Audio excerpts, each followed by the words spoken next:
The Orlando Magic are playoff bound. Why it wasn't Paolo, it wasn't Franz, it was everybody in. See what I did there? To get the Magic, shipping out to Boston today on Locked On Magic.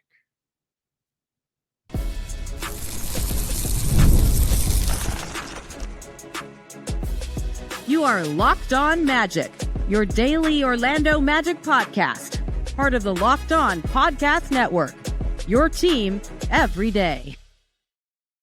And you are indeed Locked On Magic. Today is April 16th, 2025. My name is Philip Rossman-Reich. I'm the senior writer over at OrlandoMagicDaily.com and a credentialed member of the Magic Media since 2011. You can, of course, find me on Twitter at PhilipR_OMD and on Blue Sky at PhilipRR. On today's episode of Locked On Magic, the Orlando Magic are playoff bound. They hold off, and that might be a little underselling it, but they hold off the Atlanta Hawks 120-95 with a killer run in the fourth quarter. Why it wasn't Paolo, why it wasn't Franz, why it was everybody and all of Jamahl Mosley's favorite cliches that got the Magic to the playoffs. We'll break down the Magic's big win over the Hawks coming up here in just a moment. First, we want to thank you again for making Locked On Magic part of your day every day. Whether we're your first listen of the day, whether you're listening to us right when we upload, we truly appreciate you making Locked On Magic part of your day every day. You can make Locked On Magic even bigger part of your day with the Locked On Magic daily newsletter, the one-stop for ultimate team and league coverage delivered right to your inbox. Sign up for free now at LockedOnDaily.com. That's LockedOnDaily.com and start your day with the all-new free Locked On Magic newsletter. It has felt like the Orlando Magic have been chasing an idea. Sort of the ideal of who they are as a team and what they aspire to be.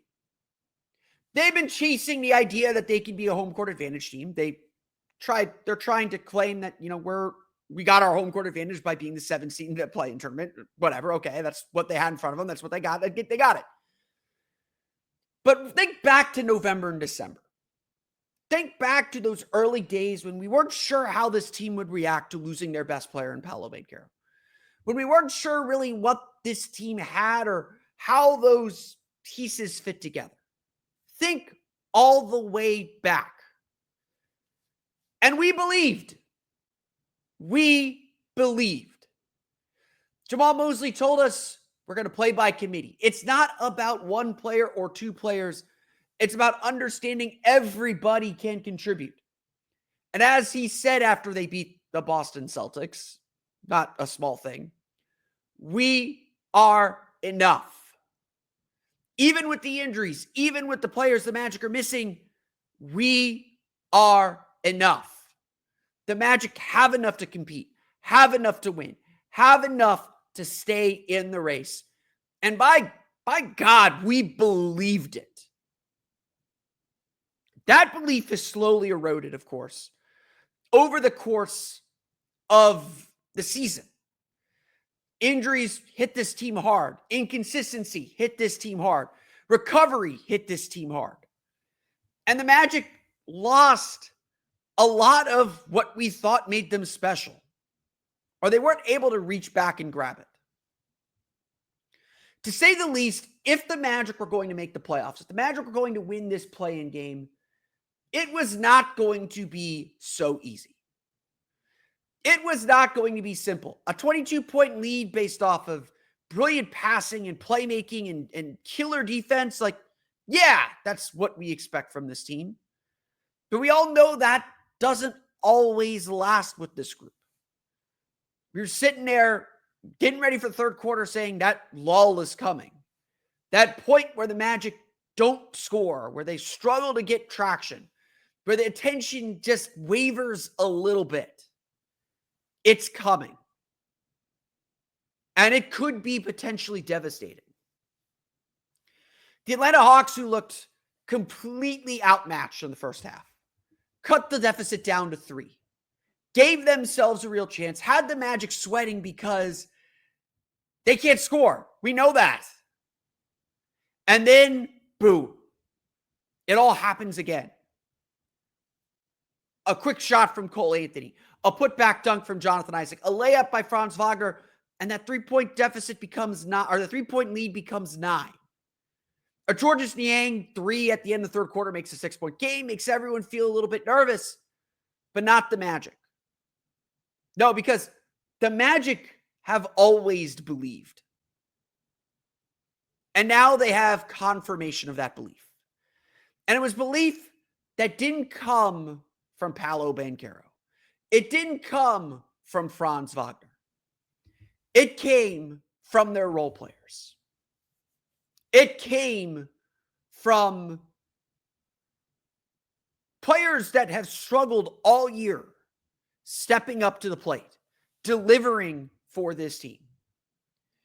It was Cole Anthony scoring 26 points. A lot of them, more than 15 of them coming in the fourth quarter.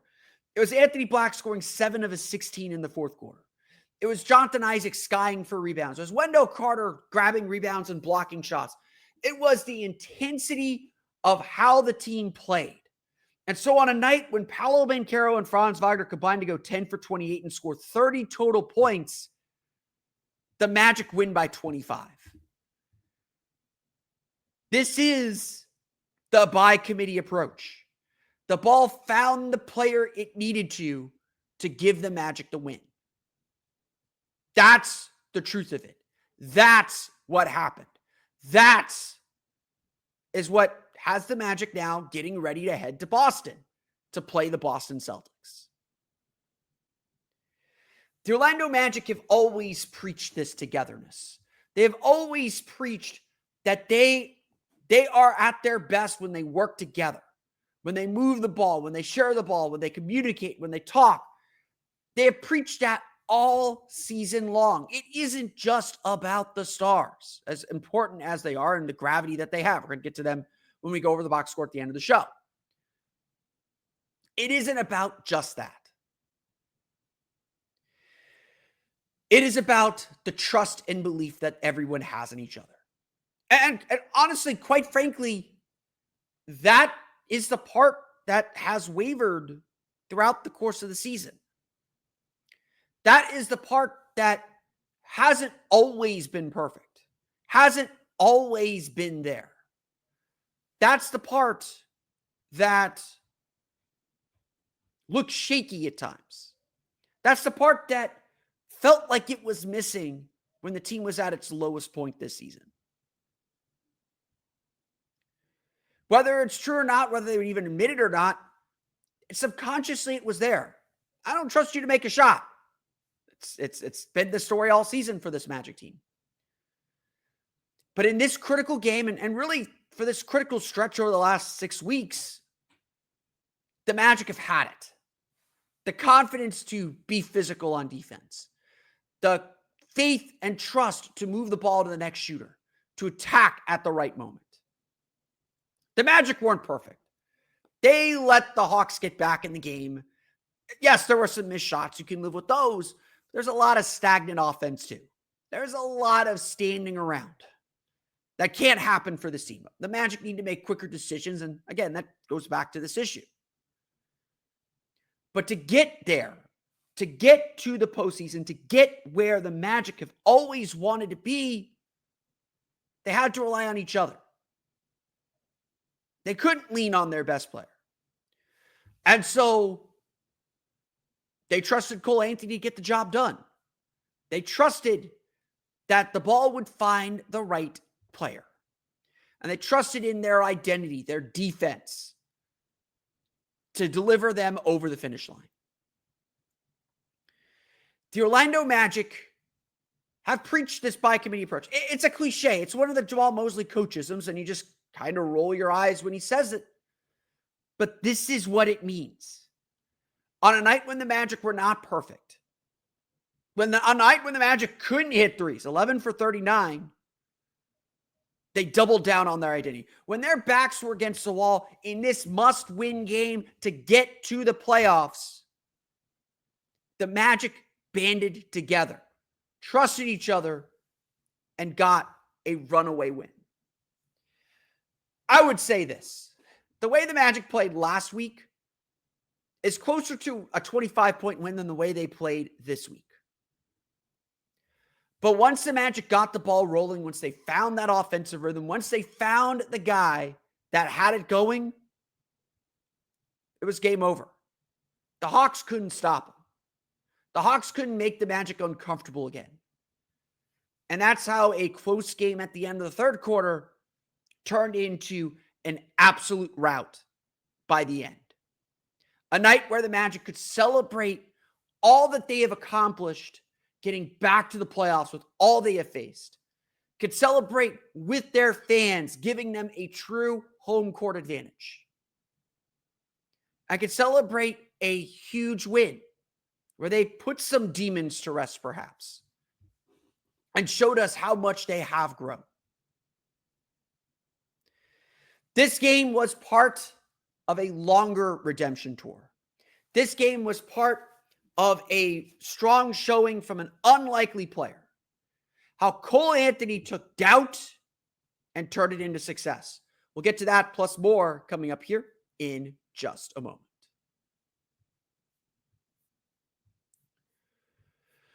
But first, today's episode of Locked On Magic is brought to you by our friends over at Open Phone. If you're running a business, you know that every missed call is money left on the table. Think about it. When was the last time you had a service emergency? If the first person didn't answer, did you wait? Probably not. That's why you need Open Phone. Open Phone is the #1 business phone system designed to streamline and scale your customer communications all through an app on your phone or computer. I love that I don't need to carry 2 phones. With Open Phone, I can manage business calls and text from one app, whether I'm at my desk or on the go. My favorite feature is the shared inbox. Your team can jump into any conversation without missing a beat. And AI call transcripts and summaries save you time on follow-ups and ensure you never lose track of customer interaction. Open Phone is offering my listeners 20% off your first 6 months at openphone.com/LockedOnNBA. That's Open Phone, OpenPhone.com/LockedOnNBA. And if you're switching from another service, Open Phone will even port your existing numbers over at no extra charge. Open Phone, no missed calls, no missed customers. Today's episode of Locked On Magic is also brought to you by the Amazon Fire TV and Locked On. Did you know your Fire TV is also an Xbox? Turn any TV into your gaming and entertainment hub with Fire TV Stick 4K devices. No console required. Just grab your paired controller, subscribe or sign into Xbox Game Pass Ultimate with EA Play included, and you're ready to play. Dive into hundreds of premium titles from EA Sports College Football 25 to Call of Duty Black Ops 6 and Avowed as easily as you stream your favorite shows. It's gaming made simple, and it's all on your Fire TV. With Wi-Fi 6, 6E, and auto-low latency mode, advanced technology, Fire TV Stick 4K delivers smoother, more responsive gameplay with lightning-fast speeds you need to stay competitive. Honestly, I should probably bring this with me on my road trip so I can keep up on my dynasty. I really do love gaming, and so that's kind of how I relax. This is going to be awesome for me as I get ready to travel to Boston. Head to Amazon.com/Fire TV Locked On to get started. Xbox Game Pass Ultimate subscription and compatible controller required. Available on select devices, including Fire TV Stick 4K 2nd Gen, Fire TV Stick 4K Max 1st and 2nd Gen, and Fire TV Cube 3rd Gen.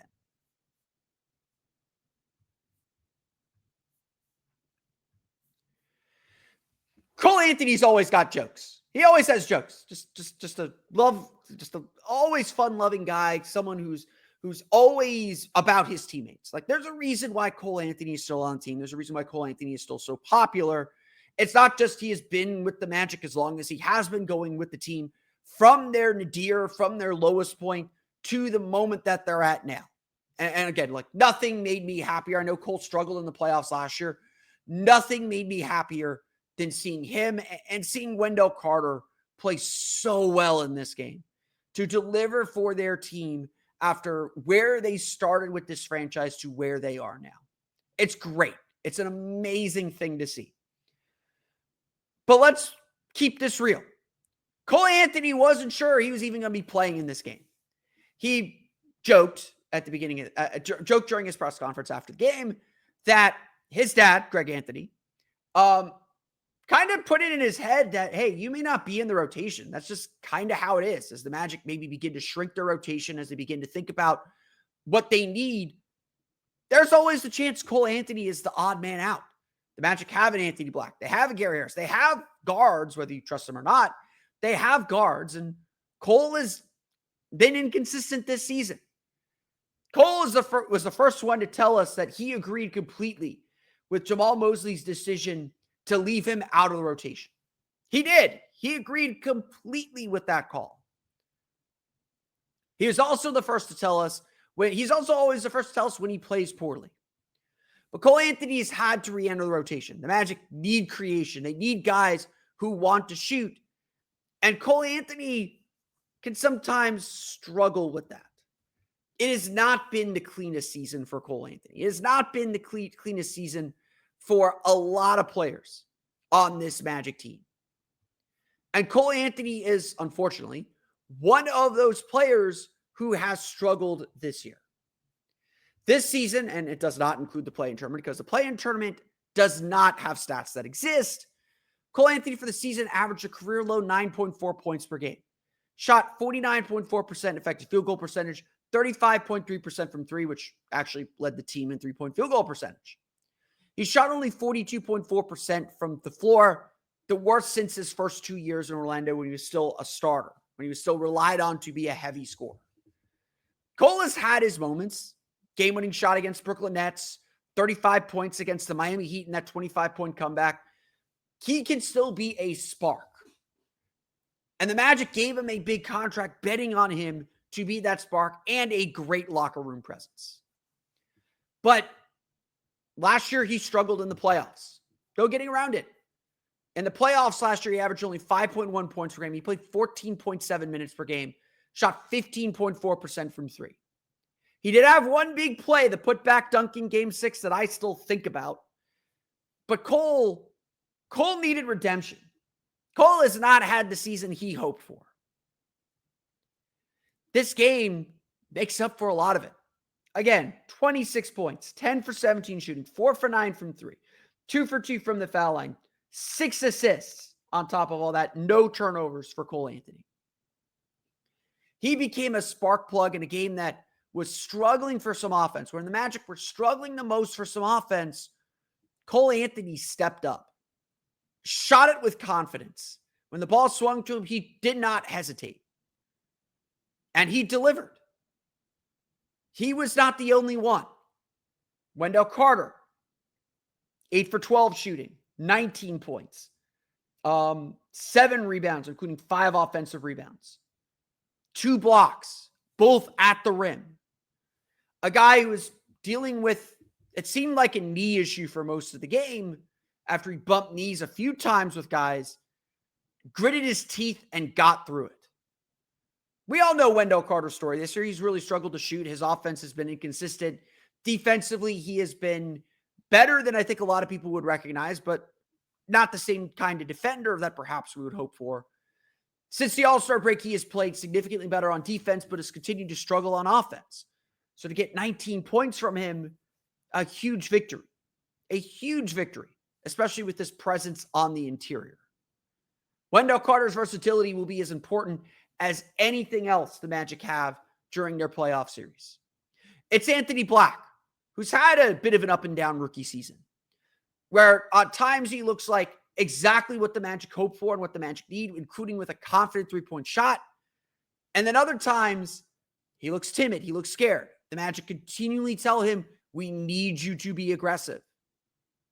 Getting him to be aggressive has continued to be a challenge. But he shot 6 for 7, including 3 for 3 from three for his 16 points. He was plus 34 in the game. Cole Anthony was plus 32. The Hawks had no answers for either. They could not stop either of these players. And again, it wasn't just those three. It was Jonathan Isaac too. Jonathan Isaac with 6 points, 3 for 4 shooting, 8 rebounds, a huge presence on the interior. Huge presence. Taking advantage of the Hawks' smaller lineups, to crash the offensive glass, to be a factor around the rim. That's Jonathan Isaac. And sure, the offense still has ways to go. And sure, none of these players are perfect. None of these players are fully formed, are fully developed. There are flaws that this Magic team has to resolve. We're not sitting here saying everything's perfect after one game against the Atlanta Hawks. We're going to learn a lot about this team over the next week and a half against the Boston Celtics. And it's going to tell the Magic exactly what they need to do this offseason. It is. But these players are important now. And in the biggest game of the year, with all the pressure on, they stepped up. They not only stepped up, they delivered the win. The Magic won this game because of those four players. The Magic won this game because of what they did. The Magic won this game because of them. They stepped up when the Magic needed them to. They stepped up, put aside frustrating seasons, and delivered the perfect game. That's what the Magic needed. They were loading up on Paolo and Franz. They weren't letting them get to the paint if they could help it. They needed others to score and step up to loosen things up. And that did eventually happen in the fourth quarter. They did eventually find their way, and they did eventually pull away and win this game. Cole Anthony had his redemption tour. And now we'll get to see how they all look in a playoff series. We'll jam through the rest of the box score, fill in details about the Magic's big win against the Hawks, including why Trae Young got ejected. We'll get to that coming up here in just a moment. But first, today's episode of Locked On Magic is brought to you by our friends over at Skims. When I found out Skims was making underwear for men, I was intrigued. We all saw the ads association with the NBA, the WNBA. Seems like good, high-quality, athletic underwear. I've heard so much about the quality from friends and family, too, so I gave it a try. Let me tell you, it lives up to the hype. I mean, this isn't just an ad read at this point. It does indeed live up to the hype. Look, underwear is uncomfortable to talk about. You don't want me to go on and on about what kind of underwear I'm wearing or anything like that. We all have our styles and preferences. But Skims really does change all of that. Their men's line offers something for everyone from boxer briefs to classic briefs, all designed with the perfect balance of comfort and style. Look, I tried the Skims boxer brief, and frankly, I am hooked. I was always a straight boxers guy for a long, long time. Got the Skims sample, bought some more Skims, and frankly, I don't know why I wasn't wearing briefs to begin with. They're perfect for any kind of lifestyle, whether you're active like I want to be, or you're kind of at a basketball game and trying to feel very, very comfortable while you're sitting down all day. Whether you're working out or just running errands, they're the most comfortable and reliable underwear I've ever owned. Plus, the lightweight material feels amazing, almost like you're wearing nothing at all. Shop Skims Men's at skims.com/LockedOnNBA and Skims stores. Let them know we sent you after you place your order. Select podcasts in the survey and select our show in the drop-down menu that follows. Again, that's skims.com/LockedOnNBA.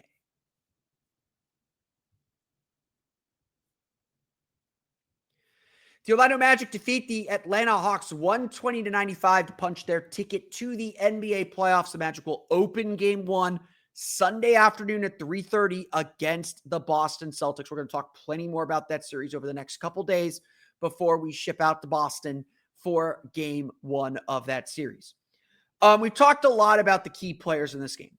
Cole Anthony, again, 26 points, plus 32, 10 for 17 shooting, 4 for 9 from three. In a game where the Magic made only 11 threes, and the Hawks made only 4. Huge threes from Cole Anthony. Really changed the momentum of the game. Gave it some juice, gave it some confidence. Of course, that's kind of Cole Anthony's role. That's what they've always envisioned for him to do.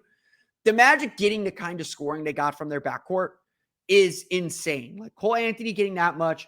Anthony Black coming off the bench for 16 points. Again, 6 for 7, 3 for 3 from 3. Just a lot of confidence from those two guys. And that confidence like radiates out. Like they were the guys the Hawks wanted to shoot. And again, that's kind of like the point of this game. The Hawks came in and said, we're not going to let Paolo Banchero get to the basket. They shaded guys to him. They put a wall in front of him. He saw 2-3 bodies in front of him. The Magic really struggled to get him shots in good spaces. And again, this is a fair criticism of Jamahl Mosley. I know that the TNT crew criticized him a little bit on this. I know a lot of fans still criticize him for this as well. I think it's fair criticism to say Jamahl Mosley needs to be more creative about how he gets Paolo Banchero the ball. It's too much standing still where they're trying to force the ball to him instead of moving the ball to the other side, maybe bringing Paolo in motion. I am a big fan of Paolo Banchero catching the ball in motion because A, it forces him to speed up, and B, it forces the defense to react. It just creates more tension in the defense. When it's Paolo standing still or trying to run pick and rolls, it's very, very easy for good defenses to just switch it or to hedge the right way and prevent Paolo from getting to the spots that he wants. So the Magic do have to get creative about how they use Paolo. Paolo made an impact on this game despite not shooting the ball particularly well, especially in the first half when the Magic built their 22-point lead. It was all Paolo. Like so much of it was just Paolo Banchero dictating the terms of the game and the Magic taking advantage. Paolo scored only 17 points. He shot 4 for 13 from the floor, 0 for 3 from 3, 9 for 11 from the foul line. He was 8 of 9 in the first quarter, I believe, or 7 of 8 in the first quarter. He added 9 rebounds, so another really good rebounding game for him, as well as 7 assists. He had 6 of those assists at halftime. So Paolo wasn't scoring, and he wasn't getting to his spots really effectively. The Hawks did a really good job walling and putting bodies in front of him. And Paolo got frustrated at times, would try to force some offense instead of moving the ball well. But when he moved the ball well, A, his teammates made shots, which helps. And B, that got the Hawks kind of flying around and trying to take things going. Yes, the Orlando Magic scored 120 points. Yes, they got a big scoring game from a bunch of guys like Cole, like Anthony Black, like Wendell Carter. This was not a good offensive game for Orlando. This game showed us a lot of the flaws that we know exist within this offense, in that it operates too slowly. They're just not playing it fast enough. And B, they're not making quick decisions. In fact, there is certainly doubt in this team. No better place to see that than Franz Wagner. Franz Wagner, again, usually very, very reliable, only 13 points, 6 for 15 shooting, 0 for 5 from 3. So he's 6 for 10 outside of his three-pointers, which you can live with. That's good 2-point field goal percentage. But Franz Wagner going 0 for 5, it wasn't even just that he missed his 5 threes. It was also the threes he passed up because he didn't look comfortable or confident shooting. Maybe it comes and goes how confident he's feeling in his willingness to let it fly, or his effectiveness for sure, because he's struggled with his three-pointer all year. But Franz has got to find some confidence in his three-point shot. Everybody does. Early in the game, the Magic let the Hawks take the lead because they looked like they were trying to ease into the game. It looked maybe not, that's not the right term, but they looked a little hesitant. They weren't aggressive. And once the Magic found that aggression, once the Magic got that confidence, once the Magic got that feel, it was game over. Like, they really ran past Atlanta because, you know, we could talk about all the other stats. Corey Joseph had 9 points, 3 for 6 shooting, made the first 2 baskets for Orlando. Kentavious Caldwell-Pope struggled with 5 points on 1 for 8 shooting. You talked about Jonathan Isaac. Gary Harris made a 3. They got the bench crew in. They got the deep bench crew in at the end of the game. This game was all about the Magic's defense. Orlando holds Atlanta 38.1% shooting, obviously just 95 points in the game. 4 for 21 from 3. They prevented the Hawks from getting out to the 3-point line. And while they did put Trae Young on the foul line, he had 12 of Atlanta's 34 free throw attempts. Atlanta left that door open with 7 misses. Orlando had 6. Trae Young finished with 28 points, so good stat line there.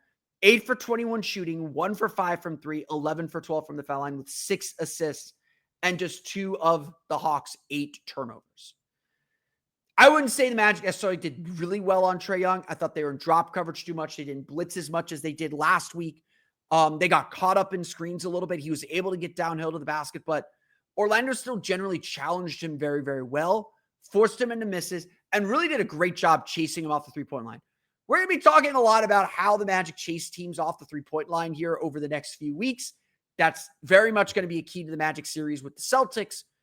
But Orlando did a great job staying disciplined with Trae Young. Yes, he got to the line a lot. I'm not going to sit here and deny that.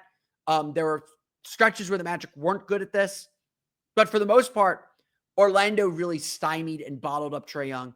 This game was so much about the Magic's defense more than whatever they were doing on offense. That defense just bottled up Trae Young and bottled up the Hawks and really made them miserable. So miserable, in fact, that Trae Young got ejected. Now, I'm not going to sit here and pretend that Trae Young didn't have a legitimate gripe.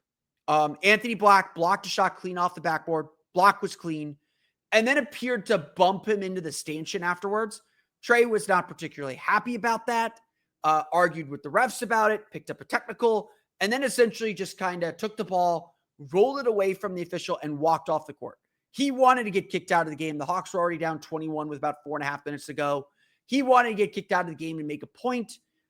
It was not particularly good. Certainly in a game like this where every point matters and everything matters, and maybe it didn't at that point. But look, the Magic are a physical team. Like no one hides that. No one denies that. Trae Young tried to go out of his way to say the Magic aren't dirty, or not accusing them of being dirty, but he certainly was. And look, the Hawks had two major players get hurt in that game in February in Orlando, including Larry Nance Jr., who would help the Hawks a ton in this situation. But having said that, look, the Magic play physical. They want to get into you. They want to make you uncomfortable. And the Magic very clearly made Trae Young very uncomfortable. This was a strong defensive game. They gave up just 48 points in the second half, even giving up a 26-18 advantage in the third quarter. Orlando did not give up a lot of points. And that's why Atlanta was never able to retake the lead or get fully back into this game. Once the Magic were able to lock their defense in, really get down and defend, Atlanta could not score. And Orlando found enough scoring. Look, they scored 120 points. They found plenty of scoring. The Magic did what they had to do to win the game. At the end of the day, I don't care how you win this kind of a game. This is survive and advance. Do I want Paolo to play better? Absolutely. Do I want Franz to play better? Absolutely. Will they both have to play better Sunday against Boston? 100,000%. But the Magic did what they needed to win. They found the way, and that is a skill in itself, too. That's a skill we thought the Magic had and had deeply embedded in them at the beginning of the season. It's back, and it really feels like it is something that is replicable and something they can do again. Now, obviously, the margin for error increases dramatically or decreases dramatically as you face a team like the Boston Celtics. The series against Boston is going to be very difficult. But the Magic have continued to show themselves capable of stepping up to that plate, and this game was yet another example. That's good. The Orlando Magic again defeat the Atlanta Hawks 120-95. They are off to the playoffs. They'll play game 1 Sunday afternoon against the Boston Celtics. But that's going to do it for me today. I want to thank you all again for listening to today's episode of Locked On Magic. Of course, find me on Twitter at @PhilipR_OMD. Find me on Blue Sky at PhilipRR. You can subscribe to the podcast on Apple Podcasts as you're tuned in Hemley, Google Play, Spotify, Odyssey, and all of them install podcasts to your podcast enabled device. You can find us as well on YouTube at Locked On Magic, as well as at Instagram at Locked On Magic. For the latest on the Orlando Magic, be sure to check out OrlandoMagicDaily.com. You can find us there on Twitter at OMagicDaily. And for even more Orlando Magic content, be sure to check out my Patreon page, your Orlando Magic Hub, at patreon.com/Orlando Magic Hub. As always, thank you for your support. As if all that is not enough, the Locked On Magic Daily newsletter is your best way to be covered every step of the way during the playoffs. Subscribe to the Locked On Magic newsletter for expert analysis, insider insights, and all the playoff action delivered straight to your inbox for free. Plus, as a subscriber, you'll be entered to win one of these 3 amazing prizes: a $2,500 Best Buy gift card to upgrade your sports cave setup, a $300 Game Time gift card to get tickets to the big game, or a $200 Fanatics gift card to make sure you are dressed appropriately for said game. It's easy and free to enter. Simply subscribe between now and April 30th to be automatically entered to win. Don't miss a moment of the playoff run. Join the Locked On Magic newsletter today and experience the playoffs like never before. Subscribe today and enter to win by clicking the link in the description or going to LockedOnDaily.com. That's good for me today, though. I want to thank you all again for listening to today's episode of Locked On Magic. On tomorrow's episode of Locked On Magic, we'll dive a little bit into how the Magic got back to 500 and why that's significant. I want to revisit that. We'll go through 5 burning questions. We'll go through a few burning questions that I have for the Magic as they begin the postseason. And yes, we'll begin talking in earnest about the Boston Celtics. We got plenty to get to as we begin the playoff, as now the Magic prepare for the playoffs and they get a little bit of time off to get themselves ready. But until then, for Orlando Magic Daily and Locked On Magic, this has been Philip Rossman-Reich. We'll see you again next time for another episode of Locked On Magic.